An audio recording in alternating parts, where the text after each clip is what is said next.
काफी दिन बीत चुके हैं। राहुल वापस नहीं आया। उधर उदयपुर में उसके क्लासेस फिर से शुरू होने को है। वरुण, जो उसका रूममेट भी है और उसका प्रिय दोस्त भी, उसे अब राहुल की चिंता हो रही है। उसे डर है कि राहुल को क्या हो गया, वो वापस क्यों नहीं आ रहा। उसने कई बार राहुल को फोन मिलाने की कोशिश की, पर राहुल का फोन नहीं लग रहा। अंततः उसने राहुल की माँ को फोन किया। फोन करने पर उसे पता चला कि राहुल कसारगढ़ गया था, और बस इतना कहकर उसकी माँ ने फोन काट दिया। वरुण ने यह फैसला लिया कि वो राहुल को ढूंढने के लिए कसारगढ़ जाएगा। वो अपने साथ अपने एक दोस्त राजीव को साथ लेकर कसारगढ़ की ओर निकला, क्योंकि वरुण को बाइक चलाना नहीं आता था और कसारगढ़ और जाने का कोई और साधन भी नहीं था। रास्ते में वरुण ने भी वही चीज गौर की जो राहुल ने गौर की थी। वही पंजे, वही पैर। पर राहुल का दोस्त वरुण इन सब चीजों से हटता हुआ आगे बढ़ा। जब वरुण कसारगढ़ पहुंचा तो उसने पाया कि कसारगढ़ के अधिकांश घर खाली पड़े थे और उनमें ताले लगे हुए थे। कुछ ही घर ऐसे थे जो खुले हुए थे। इसीलिए वरुण को राहुल की नानी का घर ढूंढने में कोई दिक्कत नहीं हुई।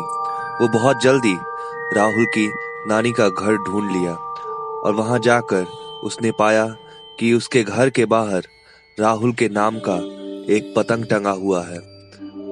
वरुण नानी जी से मिला, उन्हें प्रणाम किया और फिर उसने पूछा कि नानी जी, राहुल कहाँ है? वो वापस क्यों नहीं आया?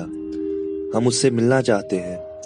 इस पर नानी ने मन दुखित करते हुए कहा कि वो नहीं है, वो कहीं नहीं है, और तुम लोग भी चले जाओ, वापस चले जाओ, अभी के अभी चले जाओ। और इतना कहकर गेट बंद कर लिया। कुछ देर तक उन लोगों ने गेट ढकढकाया, लेकिन नानी ने गेट नहीं खोला, तो वे नानी का इंतजार करते करते वहीं रुक गए और धीरे धीरे शाम होने लगी। एक दूसरी औरत जो कुछ ही दूर पे रहती थी, उसने देखा कि दो लड़के वहां किसी का इंतजार कर रहे हैं, पर राहुल की नानी गेट नहीं खोल रही। तब वो उनके पास आई और उनसे कहा कि बेटा, लगता है आज ये गेट नहीं खोलेंगी, तुम मेरे साथ चलो। वरुण और राजीव उनकी बात मानकर उनके साथ चल दिए।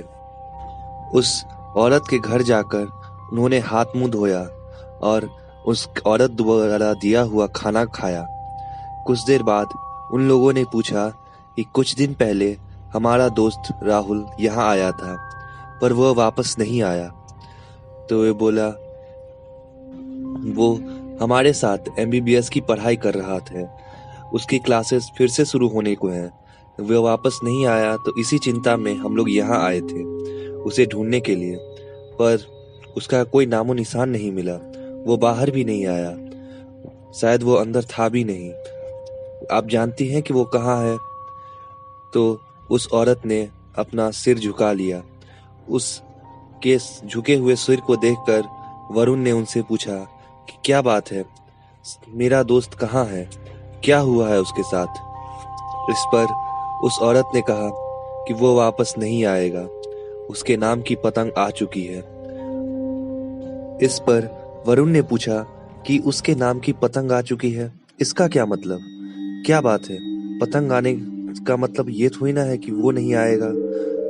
तो उस औरत ने कहा कि इस गांव में ऐसा ही होता है, आज तक जिसके नाम का पतंग आया है वो वापस नहीं आया। इसीलिए तुमने देखा भी होगा, यहाँ हर जगह पतंग टंगे हुए हैं। हम लोग इन पतंगों को पैर में टांगते हैं, उन पे अभिमंत्रित धागा बांधते हैं, ताकि हमारे उन रिश्तेदारों की आत्मा को शांति मिल सके। क्योंकि हम उनके आत्मा की शांति के लिए ना ही हमारे पास उनका शव होता है, ना ही अस्थियां। इसलिए हम इसी तरह उनकी आत्मा की शांति की दुआएं मांगते हैं। पर वरुण ने ये बात अंधविश्वास माना और उसने कहा, ये सब अंधविश्वास की बातें हैं। आप लोगों ने कभी उन्हें ढूंढा भी नहीं होगा। अगर ऐसी बात है तो वे कहाँ जाते हैं? उनका कौन ऐसा है जो उन्हें मार देता है? इस पर उस औरत ने कहा, उन्हें वो श्राप मार देता है और तुम्हारा दोस्त भी उसी श्राप का शिकार हो गया है। इस पर उस वरुण के दोस्त राजीव ने कहा कि कौन सा श्राप, कैसी बात है, क्या बात है जो आप लोग इतने डरे रहते हैं इस गांव में? आप लोग कुछ बताते भी नहीं। हमने राहुल की नानी से भी पूछने की कोशिश की पर उन्होंने हमें कुछ नहीं कहा। इस पर वरुण ने कहा, आप बताइए क्या बात है, सच सच बताइए। मेरे दोस्त की राहुल की जान की बात है, बताइए, सच बताइए क्या बात है। इस पर उस बूढ़ी औरत ने कहा, बेटा अगर तुम सुनना ही चाहते हो तो ठीक है, सुनो। आज से 20 साल पहले की बात है। हमारा गांव कसारगढ़ बहुत ही खुशहाल गांव था। यहाँ चारों ओर हरियाली, प्रकृति की वरदान स्वरूप ये पेड़ पौधे, जंगल, पहाड़, हम सबको किसी भी चीज की कमी नहीं थी। हम लोग अपना जिंदगी बहुत खुशी से जी रहे थे। पर उस समय हमारी खुशियों को किसी की नजर लग गई और हमारी खुशियों को नजर लगाने आया था वो बलवंत, वो मनहूस। उसके कदम पड़ते ही हमारा सब कुछ बर्बाद हो गया। वरुण ने कहा, बलवंत? कौन था बलवंत? क्या किया था उसने? पूरा बात बताइए, क्या बात है, पूरी बात कहे सुनाइए। इस पर उस औरत ने कहा, ठीक है, अगर तुम सुनना ही चाहते हो तो ठीक ही है, तो सुनो। बलवंत एक व्यापारी था।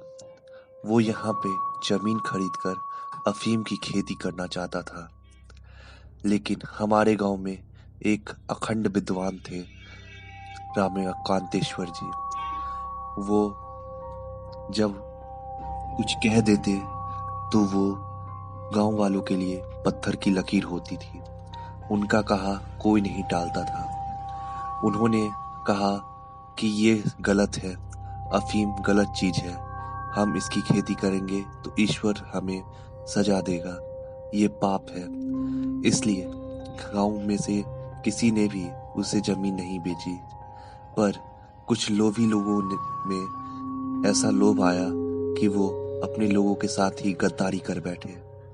उन लोगों ने बलवंत की बात मान ली और बलवंत के साथ मिलकर रामकांतेश्वर जी को जाल में फंसाया और हमसे वो करवा दिया जो हमसे नहीं होना चाहिए था, जो आज भी हम भुगत रहे हैं, जिसकी सजा हमारी पुरख भी भुगत चुकी है और हमारे पुरख आगे भी भुगतेंगे। वरुण ने कहा कि ऐसे क्या हुआ था, सच सच बताइए, बताइए ना क्या हुआ था। इस पर उस औरत ने कहा, दरअसल बलवंत ने एक चाल चली। उसने मंदिर से माता के सारे गहने चुराकर पंडित जी के घर में रखवा दिए और ऐसा अफवाह उड़ा दी कि पंडित जी ने ये सब चोरी करके भाग रहे थे। उस दिन मकर संक्रांति का दिन था कि छत पर अपने 3 साल के बच्चे को पतंग उड़ाना सिखा रहे थे। सब गांव वाले रामकांतेश्वर जी के घर में घुस गए और उन्हें खींचकर बाहर लाने लगे। कुछ के ने तो हथियार तक लेके गए थे और उन हथियार में से किसी का हथियार उस छोटे से मासूम को लग गया और वे भी इस चपेट में आकर अपना जान से हाथ धो बैठा। रामकांतेश्वर जी यह देखकर अशब्द रह गए और फिर उन सभी लोगों ने ये सब करके भी शांत नहीं हुए और रामकांतेश्वर जी को खींचते हुए ले जाकर जामुन के पेड़ में बांध दिया और पत्थरों से मार मार कर उनकी जान ले ली। पर जाते जाते रामकांतेश्वर जी ने हम गांव वालों को श्राप दे दिया और वो श्राप हम आज भी भुगत रहे हैं। फिर इस पर वरुण ने पूछा, कौन सा श्राप? कैसा श्राप? बताइए, क्या था वो श्राप? इस पर उस बूढ़ी औरत ने कहा कि वो श्राप ये था कि आगे से इस गांव में किसी का भी वंश नहीं बचेगा। इस गांव में सब वंशहीन हो जाएंगे, सबका वंश खत्म हो जाएगा। और ठीक उस श्राप के कुछ दिन बाद गांव से सारे आदमी खत्म होने लगे। गांव के दूसरे छोर पर एक दुकान हुआ करती थी। उस एक दिन वो दुकान पूरी की पूरी गायब हो गई, जैसे कि वहां कुछ था ही नहीं। वहां पेड़ पौधे उग आए।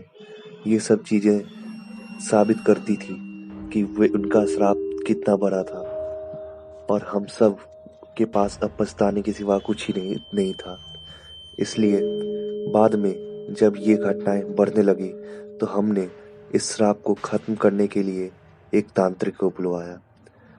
वो तांत्रिक जब हमारे गांव में आया तो उसने श्राप को बांधना शुरू किया। उसने घंटियों में अभिमंत्रित धागा बांधकर टांग दिया और कहा कि जब हवाएं चलेंगी, इस घंटी की आवाज से श्राप शांत रहेगी और दूर होती रहेगी। और फिर उसने दो त्रिकोण मिलाकर एक तारा बनाया। उस तारे के सभी अंत बिंदु पर दिए जलाए और उनकी रेखाओं को भी दियों से भर दिया। पर 12 दिए जो उसके प्रमुख थे, वे इस गांव के रक्षक हुए और उन्होंने कहा कि ये दिए 12 घर में जाएंगे और ये 12 घरों इस कारण इस गांव में हमेशा जागते रहेंगे। जब तक ये 12 दिए जलते रहेंगे तब तक वो श्राप इस गांव तक नहीं आएगा। और जिस दिन 12 में से एक भी दिया बंद हुआ, उस दिन वो श्राप इस गांव में आ जाएगा और सब खत्म हो जाएगा।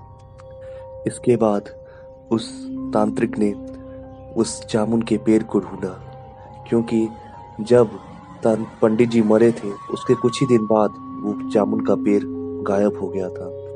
उस तांत्रिक का कहना था कि जब तक वो जामुन का पेड़ इस गांव में है तब तक रमाकांतेश्वर जी के आत्मा और श्राप जिंदा है।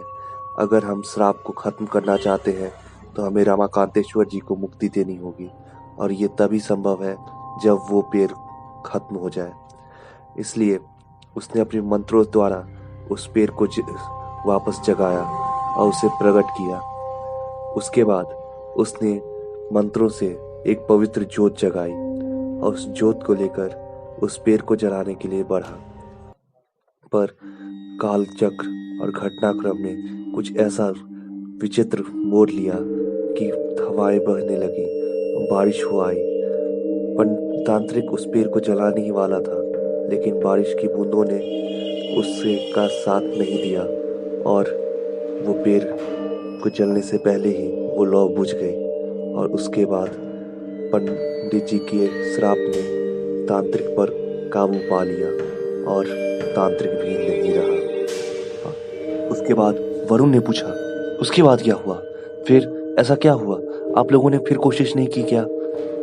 तब उस औरत ने कहा कि मौत का डर किसको नहीं बेटा, हम सब में से फिर किसी ने ऐसी कोशिश नहीं की, और जिसने कोशिश की वो बचा ही नहीं। हम सब अब बस भगवान के आश्रित हैं और इन 12 घर को जगाए हुए हैं ताकि वो श्राप कमजोर रहे। हमारे बच्चे जो शहर में है, इस गांव से दूर है, वो बचे रहें, हमारा वंश बढ़ता रहे। इस पर बात वो औरत दिए में तेल डालने चली गई और दिया जलाने चली गई।